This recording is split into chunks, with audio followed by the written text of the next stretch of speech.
nakatapak pong basura dito sa may pinagawang center island sa may gilid. Mga nagtatawag na halaman dito. Nagtatanim, naglilinis, sir. Po. Okay na nga guys, kaya kayo sa may road 10. So update lang po natin tong magandang center island na dating puno ng basura. Ngayon punong-puno na po ng kagandahan ng halaman.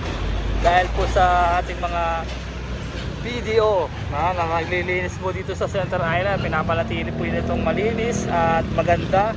Hindi yun na tulad ng dati na maraming basura na nakatumpok dito. Tignan nyo ginagawa dito sa center island ng ating masisipag na PDO Manila, no?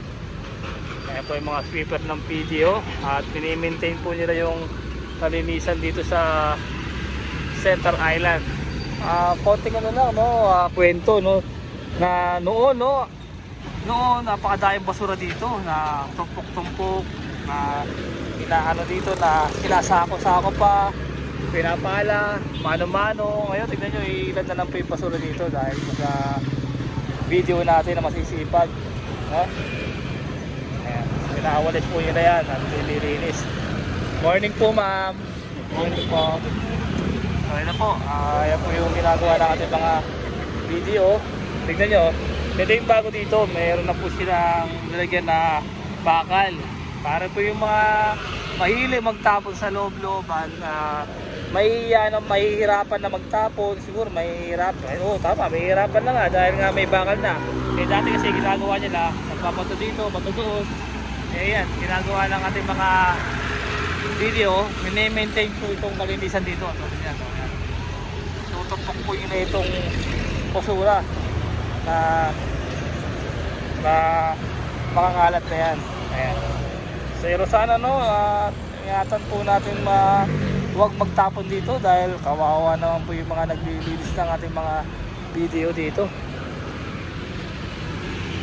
Ngayon, tulad yan, yung mga libro, mga notebook, meron diaper, pasintabi po sa mga kumakain.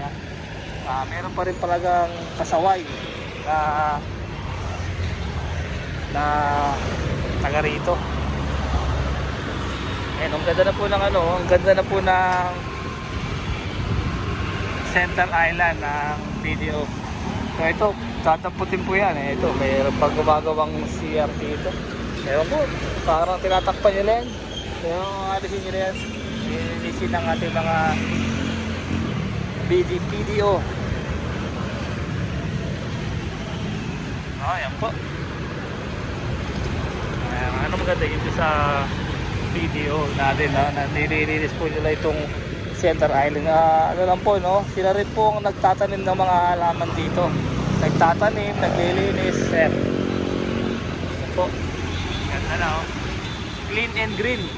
Dati siyang punong-puno ng basura.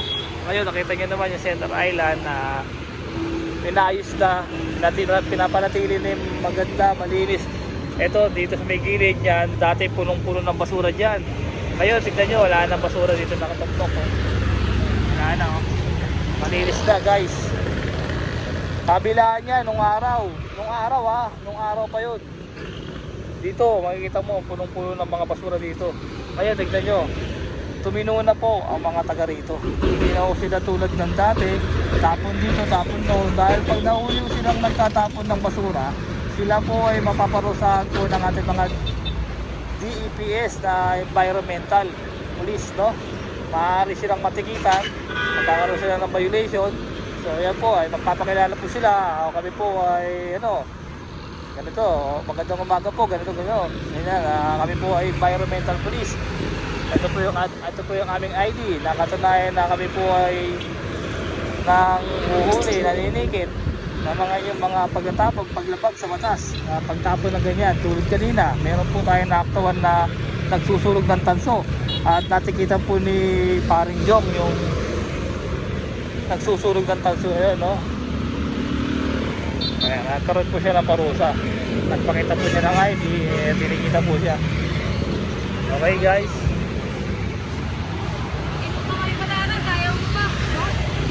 Meron pa patatas ng tapa. Ano ba yan? Parcel yata yan no? May parcel pa na patatas, oh. Oo nga, parang parcel nga ng patatas to, oh. Ayos, ah. May nagbigay dito, parcel. Sino ka man? Taga Tondo. Barangay 103. Ay, 105 to eh. 103, barangay 103. May nagbigay ng parcel, patatas. Tapon. Ayos ah. Parcel, laman, patatas oh. Dito langgam oh. Ano kaya order na to? Ba't kaya ganun? Bigay ko nga ito sa TPS, oh. Parcel, patatas. O, te, bigyan sa TPS to ha. Ayaw mo ba tanggapin? Mahal ang kilo ng patatas ngayon. O, damputin natin. Sayang to. Bigyan natin sa nangangailangan. So, yan po, pinapanatili po nila na malinis po itong Center Island ng PD, ng PDO. Park Development Office. No? Te, ano ba meaning ng PDO? Ano meaning ng PDO? Parks Development Office. Tama ako, Park Development Office. So sila po yung nagpapanatiling malinis dito sa Center Island, no? Pero masasabi nyo te na dati punong-puno na basura dito, ngayon konti na lang. Oo, kasi ano eh, mula nung ineriyahan. Ayan, yan, no? Nilagyan ng tao. Dati walang naka-area dito. Ngayon, ang ganda na po, no, te? May mga halaman na pinamanatiling nyo na malinis, no? Kaming epic. Ayos. Maraming po salamat, ate, ha? Anong pangalan po ni Director? Ang galing po ni Director. Ano, dati na bumalik na. Opo. Si Giovanni ibang... Ayan po yung Director ngayon, si Sir Giovanni. Ayan po. Yun yung tinanggal dati na bumalik. Si Sir Giovanni, shoutout po sa inyo, mabuhay po kayo. Dahil meron po yung masisipag na tauhan na naglilinis po dito sa kahabaan po ng Arten, dito sa May Center Island. Mabuhay po kayo, Sir Giovanni. So, tignan nyo po itong itong bangketa ng road din. Dating hindi po ito malakaran ng maayos. Ngayon, nakikita nyo po, no, na nalalakaran na po ito ng maayos itong bangketa ng road din. No, nakakatuwa na nagkaroon po ng improvement, nagkaroon po na maganda ang mangyari dito sa road 10. Simula po naupo ang ating masipag magaling na mayor na si Orme Isko Moreno dito sa Maynila, no? So ito, pakita nyo naman po at nagkaroon po ng magandang mangyari sa Maynila. Yung mga pasaway na nagtatapon ng basura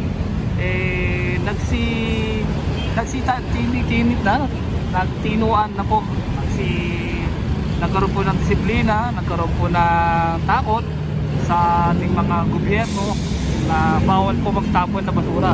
So ito po, meron po tayo ditong Junel na naghahakot ng basura. Nakita nyo naman po yan, no, na dinadampot po ng ating mga masisipag na Junel na kawani. Yan po, kukunin po nyo na yan, wala po silang itita ng basura dahil dito po sila naka-area. So ang kagandaan dito, nakakalakad na po tayo sa Center Island na road trip. Malinis, maliwalas, maluwag, walang masyadong basura na masangsang na amoy, no? Yan, yung tulad yan, tatapon lang na basura yan.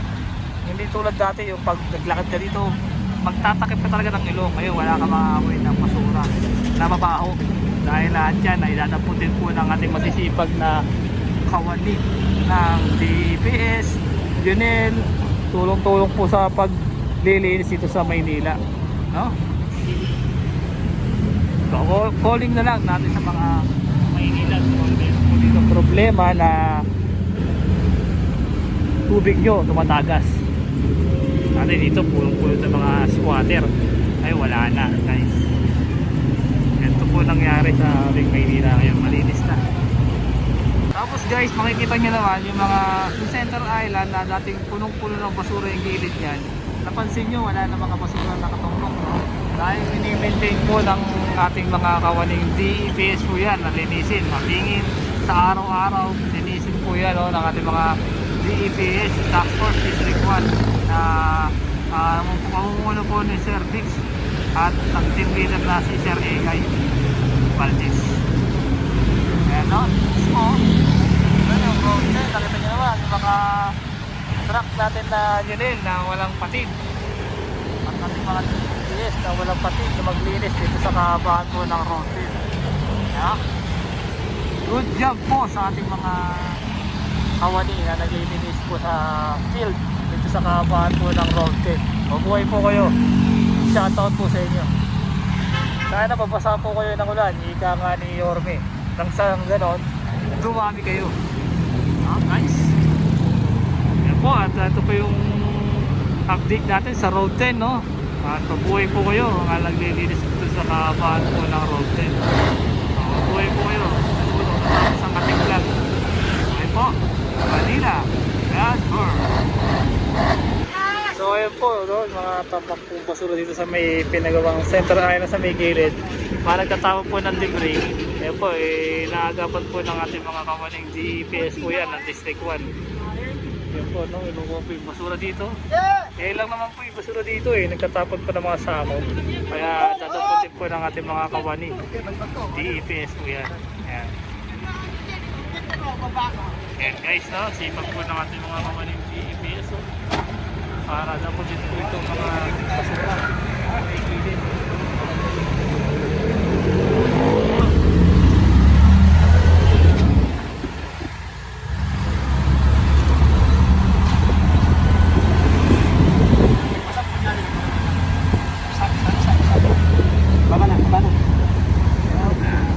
Susunod na naman to ng tanso guys. So ito makikita nyo. Ngayon o. Ayun. Ako ano.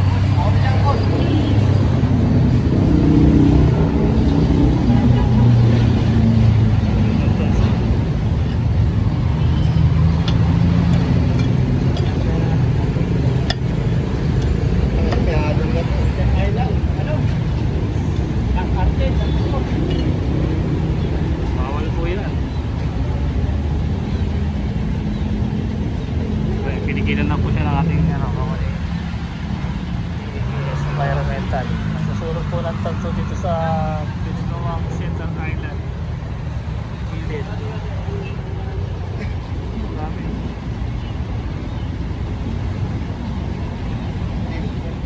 So ayun po yung truck ng DEPS, sila Sir Egay. Ayan po yung mga nagmamapping po. Sabi ko po sa inyo diba pagdating ko naman. Ay namamig po nila yung center island ng mga basura dyan, tinatapon po nila, no? Mga naiiwan po na mga yunel, sila po yung follow up na kumukuha ng basura para lalong luminis itong kahabaan po ng road 10. Kaya pansin ninyo, sa umaga, sobrang linis na po yan, wala nang basura dyan, no? Kaya yan po, minamartini po ito na malinis ito kahabaan po ng R10, no? Mel Lopez Boulevard po, bago po tawagin ito. Yan po, no? Malinis na, no? Gusto nyo naman. Okay guys, paldo sa kalinisan ito Maynila. Pakaswerte na Maynila na meron po tayong masisipag na kawani ng gobyerno. Dahil meron pong gobyerno ang Maynila, no? Okay, yan po ang ating video. DEPS, Environmental Police, Yunel, ang sweeper, ang DPS, ang DEPS. Oh.